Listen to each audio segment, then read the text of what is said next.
Hello students, how are you? Hope so you all are fine. Today we will discuss about worksheet number 40. आज की जो हमारी worksheet है, कौन सी worksheet करने जा रहे हैं हम? वर्कशीट नंबर 40 आज हम करेंगे। सब्जेक्ट हमारा इंग्लिश है, 9th की वर्कशीट है। देखो DOE से पहले लिंक है जो मिस्टेक में आ गया था। पहले लिंक 10th वाली वर्कशीट का ही आ गया था, इसमें 9th में भी, जिसमें मॉडल्स कराए गए थे। तो मॉडल्स भी आपके लिए वैसे यूज़फुल हैं, क्योंकि लास्ट कई वीक से सैटरडे वाली वर्कशीट में मॉडल्स ही कराए जा रहे हैं आपको, तो आप वो भी वर्कशीट आपके लिए बेनिफिशियल है। तो आज की जो हमारी वर्कशीट है ट्यूसडे की, वर्कशीट नंबर 40, और उसमें क्या आया आज का हमारा टॉपिक क्या है? Rain on the roof.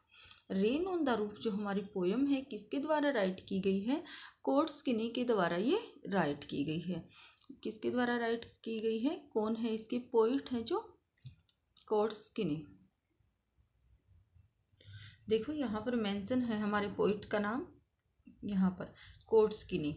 क्या है नाम पोइट का? कोर्टस्कीनी के द्वारा ये पोयम है जो राइट की गई है हमारी। First of all rain on the roof poem का नाम लिखा है।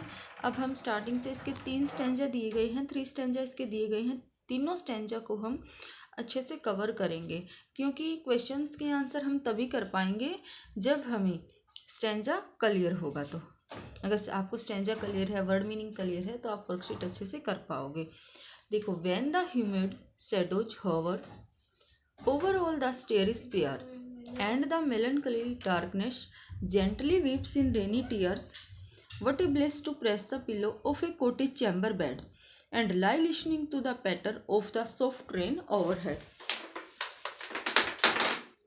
The poet is saying that, in this stanza, the poet is saying that when the humid shadow hover, humid shadow hover क्या होता है? देखो, humid something which is full of moisture, मतलब नमी वाला, आर्द्र जिसे हम बोल सकते हैं humid shadow hover. Shadow hover से यहाँ पर क्या मीनिंग है? शैडोज क्या होती है? परछाई होती है। Refers to the moisture laden clouds which cast a shadow in on the earth. अब देखो, जब ऐसा लगता है जब बादल आते हैं बारिश के लिए पानी भरकर, तो उनकी एक परछाई सी बनती है, ठीक है। और all the starry spheres, starry spheres की मीनिंग है यहाँ पर द स्टेरिस के जो स्टेरी स्पीयर्स है, यहाँ पर इसका मीनिंग है starry spheres refers to the sky at night time which is full of stars, मतलब तारों भरी रात। स्टेरी स्पीयर्स तारों भरी रात पर जब नमी लिए हुए, मतलब पानी आर्द्र नमी लिए हुए बादल क्या बनाते हैं? अपनी परछाई बनाते हैं। And the मेलनकली darkness, and the मेलनकली, मेलनकली क्या होता है? सैड। मेलनकली क्या होता है? सैड। अब जब वो बारिश के लिए, बारिश से पहले क्या आते हैं? बादल आते हैं पानी भरे हुए, जेंटली वीप्स इन रेनी टीयर्स। फिर एकदम से वो जो मेलनकली सैड डार्कनेस, अंधेरा होता है, दुख रूपी अंधेरा होता है जब बारिश आती है। तो बारिश जब आती है तो पोइट ने क्या बोला है? जेंटली वीप्स इन रेनी टीयर्स। जैसे हम रो देते हैं ना, तो पानी गिरता है तो आंखों से जो दर्द कहते हैं ना, वो छलक जाता है, वो निकल जाता है। इसी प्रकार पोइट यहाँ पर क्या कहता है कि बारिश जब आती है, बादल भरे हुए, पानी से भरे हुए बादल जब वर्षा बरसाते हैं, तो आंसू की जो पानी की बूंदे हैं, पोइट ने उनकी तुलना आंसुओं से की है, rainy tears. What a bliss to press the pillow. वो पोइट कहता है जब बारिश आती है ना, क्या मज़ा है। प्रेस द पिलो, अपने तकिए को, मतलब तकिए में सिर दे के हम सोना चाहते हैं ना जब बारिश आती है, अच्छे से नींद आती है। और फिर cottage chamber bed and lie listening to the, और फिर जो झोपड़ी है या महल है, जो भी है, घर है, फिर उसके ऊपर क्या पड़ती हैं? जो पानी की बूंदें पड़ती हैं। Patter of the soft rain overhead, फिर जो पानी, पैटर क्या होता है? जब थपथपाना। पैटर क्या होता है? Sound of rain drops falling on the roof. जो पानी की बूंदें छत पर पड़ती है तो आवाज़ आती है। तो कहता है कि पानी की बूंदें सुनता हूँ तो मुझे बहुत अच्छा लगता है। Every tinkle on the shingles has an echo in the heart. अब पोइट कहता है, देखो टिंकल क्या होता है? शॉर्ट लाइट जो रेनिंग साउंड होती है, जो मतलब बारिश जब गिरती है तो उसकी साउंड आती है, तो रिंगिंग साउंड जो होती है उसे हम टिंकल बोलते हैं। गुदगुदाना भी होता है टिंकल, मतलब हर एक जब सिंगल्स पर बारिश गिरती है, सिंगल्स मीनिंग होता है rectangular wooden tiles used on roof, जो टाइल्स छत पर यूज की गई हैं उन पर जब बारिश गिरती है तो टिंकल मेरे अंदर एक गुदगुदी सी होती है, मतलब has an echo in the heart, और मेरे हृदय में एक गूंज सी उठती है।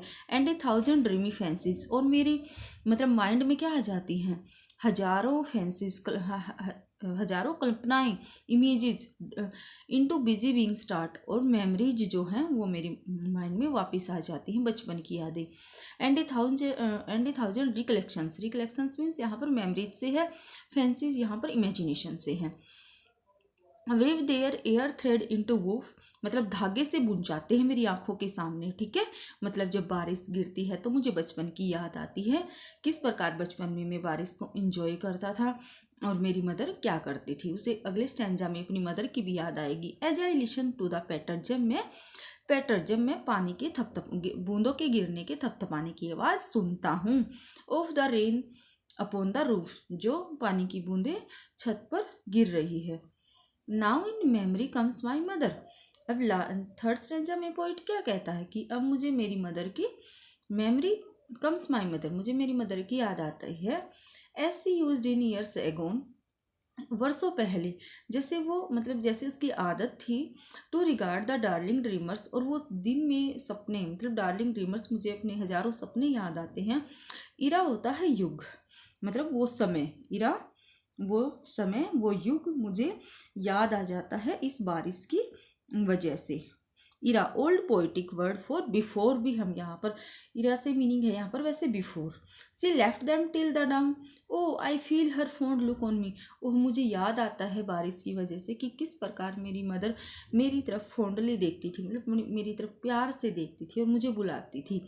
As I listen to this refrain, वो सारी बातें, the sound of the rain makes him correlate his past with his present, वो अपने पास्ट को कोरिलेट करता है किसके साथ, प्रेजेंट के साथ। That's why the poet is moved by the sound of the rain drops on the singles of his room. When ever he hears this sound it brings back memories of the past, जो poet की memories हैं वो वापिस मतलब memories, यादें, past की यादें उनसे याद आती हैं। And he is reminded of his mother, और इस स्टैंजा में वो जो पोइट है वो अपनी मदर को याद करते हैं। ओ आई फील हर फोन, अच्छा, I listen to this refrain which is played upon the shingles by the patter of the rain, की सिंगल्स मैंने आपको बताया था क्या होती हैं, जो टाइलें होती हैं। छत पर जाकर जब बारिश आती है तो हम खेलते हैं, छत पर जाकर क्या करते हैं, ये सोचते हैं कि बारिश में नहाएं। By the patter of the rain, first stanza में जो पोइट था वो कहता है जब बारिश आती है तो पिलो में सिर देकर सोना अच्छा लगता है। सेकंड स्टैंजा में कहता है पोइट कि जब बारिश आती है तो उसके दिल में एक गूंज सी उठती है और उसकी थाउजेंड फैंसीज और जो मेमोरीज हैं, रिकलेक्शंस हैं, वो धागे से बुन जाते हैं उसकी आंखों के सामने, एक मतलब सारी बातें उन्हें याद आती हैं। थर्ड स्टैंजा में पोइट किसको याद करता है, in the third stanza poet reminds his mother, अपनी मदर को याद करता है और पास्ट को प्रेजेंट से जोड़ने की कोशिश करता है। ये थी जो हमारी पोएम थी। अब देखो हर एक पोएम में कुछ ना कुछ पोइटिक डिवाइस होते हैं बेटा, वो पोइटिक डिवाइस मैं एक बार आपको बता देती हूँ। टोटली पोएम जो वीडियो है वो लंबी हो जाएगी वर्कशीट के हिसाब से, तो क्वेश्चन कराने हैं। पोएम मैं किसी दूसरी वीडियो में आपको पूरी कंप्लीट कराऊंगी कि जो इसके पोइटिक डिवाइसेस कौन कौन से हैं, इसकी एक्सप्लेनेशन अच्छे से कराऊंगी, ठीक है। अब देखो एक चीज़, हाँ, जो आपके क्वेश्चन में पूछी गई है, इसमें ड्राइविंग स्कीम होती है हर एक पोएम की। पोइटिक डिवाइस क्या होती हैं, देखो जिस प्रकार हमें सजने संवरने के लिए आभूषणों की ज़रूरत होती है, उसी प्रकार एक पोएम को लिखने के लिए पोइट कुछ पोइटिक डिवाइस यूज करता है, जिन्हें हम हिंदी में वैसे अलंकार वगैरह बोल देते हैं, ठीक है। हिंदी इंग्लिश में उन्हें फिगर ऑफ स्पीच बोलते हैं या पोइटिक डिवाइस। राइमिंग स्कीम, हर एक पोएम की एक राइमिंग स्कीम होती है। इस फर्स्ट स्टैंजा की राइमिंग स्कीम हमारे क्वेश्चन में पूछी भी गई है। देखो राइमिंग स्कीम हम कैसे पता करते हैं, राइमिंग वर्ड, मतलब आपस में मिलते जुलते वर्ड। देखो जैसे हवर है तो इसे ए दे दिया नाम, स्पेयर्स तो मिलता नहीं है तो इसे बी दे दिया, डार्कनेस फिर बिल्कुल अलग है, स्पेयर्स टीयर्स ये मिलता है इसको हमने बी दिया, पिलो बिल्कुल अलग है तो इसको हमने डी नेम दिया, बेड भी बिल्कुल अलग है, ऊपर वाले किसी भी वर्ड से नहीं मैच खाता है ये भी, and lie listening to the patter, patter भी हमारा बिल्कुल अलग अलग है तो एफ देते हैं। बेड हेड ओवर हेड तो ये राइमिंग वर्ड है तो इसे हम ई देंगे। तो हमारी राइमिंग स्कीम क्या बन गई, A B C B D E F E. Okay, अब हम देखते हैं कि जो हमारा क्वेश्चन है उसमें राइमिंग स्कीम जो पूछी गई है क्या वो राइमिंग स्कीम है A B C B D E F E. देखो यहाँ से हमारी क्वेश्चन है, पोएम पूरी क्या है कि पोइट को रेन को मतलब जब पोइट रेन जो बारिश आती है तो किस प्रकार आती है, पोइट ने बारिश की तुलना ये की है कि जो बारिश की बूंदें पड़ती हैं वो आंसुओं के समान मतलब टीयर्स के साथ उसकी कंपेयर किया है। जैसे आँखों से आंसू निकलते हैं तो सारा दर्द धुल जाता है, तो आसमान से भी जब बादल पानी से भरकर आते हैं और वो जो बूंदें गिरती हैं तो वो मेलनकली वो अंधेरा वो दुख रूपी अंधेरा दूर हो जाता है। Who is the poet of rain on the roof, कौन है इसके poet rain on the roof के, तो क्या है इसका राइट ऑप्शन थर्ड कोर्टस्कीनी। What is the rhyming scheme of the first stanza, ये भी अभी मैंने आपको लिखवाई थी और आपको बताई थी कि किस प्रकार आप राइमिंग स्कीम किसी भी स्टैंजा की, अगर आप किसी भी पोएम की कोई भी स्टैंजा की वर्क राइमिंग स्कीम आपसे पूछ ली जाए तो आपको किस प्रकार फाइंड आउट करनी है। तो जो ऑप्शन मैंने कराया था A B C B D E F E, आप राइमिंग वर्ड भी लिख सकते हो। इसके फर्स्ट जो ओनली दो जो वर्ड है राइमिंग वर्ड मिलते हैं, बेड और ओवरहेड ई, और एक और है टीयर्स और स्पेयर्स और टीयर जो बी वाला है। ओके, नेक्स्ट क्वेश्चन देखो, the poet is the patter of the rain, क्या करता है poet, patter of the rain को सुनता है तो listening to, right option is 1। Next question है the sound of the rain bring thousands of memories और इमेजिनेशन, फैंसीज और रिकलेक्शंस वर्ड आया था, तो मेमोरीज और इमेजिनेशन दोनों ही तार से बुनने लगते थे उसके दिमाग के सामने जो बारिश की बूंदें गिरती है और उसके हृदय में एक इको एक गूंज पैदा होती है। तो right option is 3। The sound of the rain also reminds the poet of his mother, किसकी याद आती है रेन को देखकर पोइट को, किसकी याद दिलाती है, उसकी मदर की याद दिलाती है। My next question is his mother look at him, किस प्रकार देखती थी उसकी मदर उसकी तरफ, तो राइट ऑप्शन इज फॉन्डली, बड़े प्यार से। By the darling dreamer the poet is referring to the sleeping dash in the poem, day dreamer poet and his sibling family या पेट्स, यहाँ पर डे ड्रीमर है। How do you feel when it rains, अच्छा जब बारिश आती है आप कैसा फील करते हो, हैप्पी सैड एनेक्सियस या फिर एनी अदर, या फिर आपके माइंड में कुछ और मैम मतलब फीलिंग आती है, आपको ये आप पर छोड़ दिया गया है। वैसे जब बारिश आती है तो सभी को कैसा लगता है, हैप्पी, खुश होते हैं सभी, तो इसका राइट ऑप्शन क्या होगा, हैप्पी। तो एक बार मैं लगा देती हूँ, फर्स्ट का कोर्टस्की ने, सेकेंड का है 3, सी का है फर्स्ट, डी का है 3, ई का है मदर सेकंड, और एफ का फॉन्डली, और जी का हमारा क्या है डे ड्रीमर। तो ये है आपकी जो आज की वर्कशीट है। पोएम आपको अच्छे से क्लियर करनी है, फिर आपको वर्कशीट आएगी। एक बार मैं पोएम के आपको वर्ड मीनिंग देना चाह रही थी, एक बार मैं आपके सामने वो वर्ड मीनिंग लेके आऊँगी, आप वहाँ से वर्ड मीनिंग लिख लेना, वीडियो को पॉज। देखो यहाँ से फर्स्ट स्टैंजा जो हमारा है उसके वर्ड मीनिंग यहाँ पर लिखे हुए हैं, आप यहाँ से देख सकते हो वर्ड मीनिंग।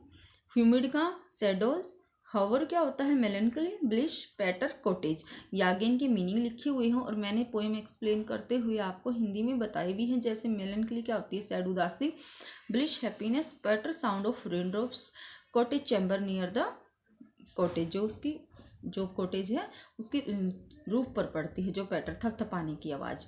अब देखो आगे सेकंड स्टैंजा के जो वर्ड मीनिंग है, टिंकल का मीनिंग क्या होता है, लाइट रिंगिंग साउंड, सिंगल्स क्या rectangular wooden tiles, used on roof. Echo क्या होती है? Repeated sound. वुफ क्या होता है? Thread woven across the loom.